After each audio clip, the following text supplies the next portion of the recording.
Bonjour à toutes et à tous, chers professionnels de santé de l'Orne. Je suis Romain Dubois, coordinateur de la CPTS Orne-Centre-Saunois et référent handicap pour la charte Romain Jacob. Aujourd'hui, je suis ravi de vous accueillir dans ce podcast de sensibilisation, un espace d'échange et de partage pour mieux comprendre et améliorer l'accueil des personnes en situation de handicap.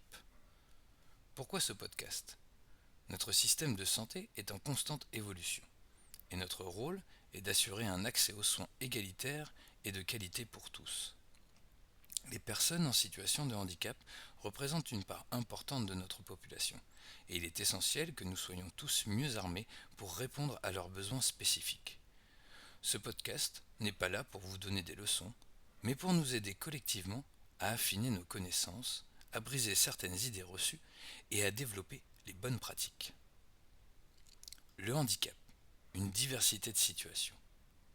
Quand on parle de handicap, on pense souvent au handicap moteur visible. Mais le handicap est bien plus vaste et englobe une multitude de situations. Le handicap sensoriel. Qu'il s'agisse de la malvoyance, de la cécité, de la malentendance ou de la surdité, ces handicaps nécessitent des adaptations spécifiques dans notre communication et notre environnement.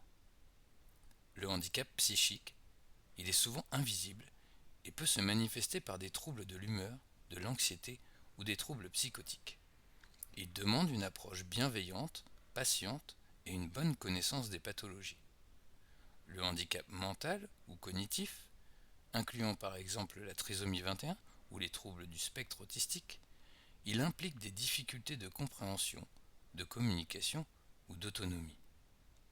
L'adaptation de notre langage, de nos explications et de notre rythme est primordiale. Le handicap moteur, qu'il soit dû à une maladie, un accident ou une malformation, il impacte la mobilité. L'accessibilité de nos cabinets, le matériel adapté et l'aide à la manipulation sont des points cruciaux. Les maladies invalidantes, comme la sclérose en plaques, la fibromyalgie ou certaines maladies chroniques, elles peuvent entraîner des limitations fonctionnelles et de la douleur au quotidien. Améliorer l'accueil par des gestes simples et des réflexions essentielles. Accueillir une personne en situation de handicap, c'est avant tout l'accueillir comme toute autre personne, avec respect et bienveillance. Mais quelques ajustements peuvent faire toute la différence. La communication. Adaptez votre langage.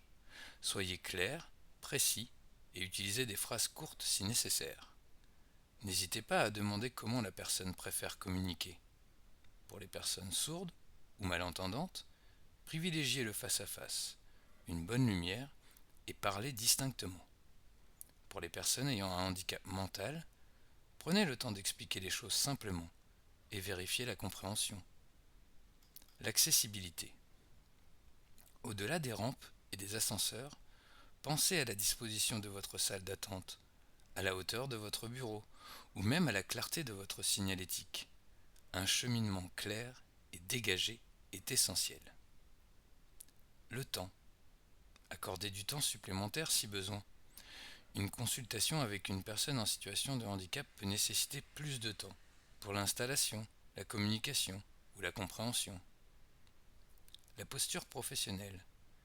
Évitez les jugements hâtifs. Ne sous-estimez pas les capacités de la personne.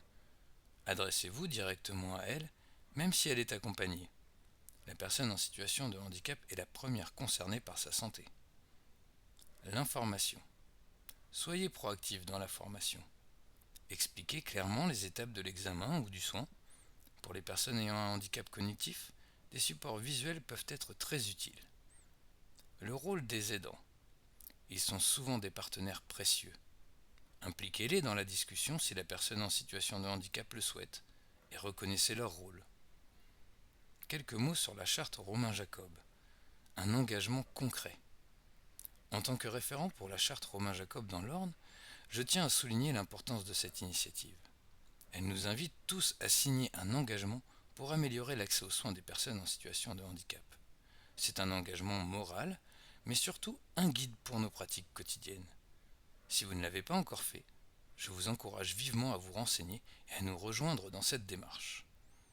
Ensemble, faisons la différence. Ce podcast n'est qu'une première étape. Nous aurons d'autres épisodes pour approfondir certains sujets, partager des témoignages et répondre à vos questions. Votre engagement est précieux. En améliorant notre accueil et notre connaissance des handicaps, nous contribuons collectivement à une médecine plus inclusive et plus humaine. Je vous remercie de votre écoute et à très bientôt pour un prochain épisode. N'hésitez pas à nous faire part de vos questions ou de vos expériences.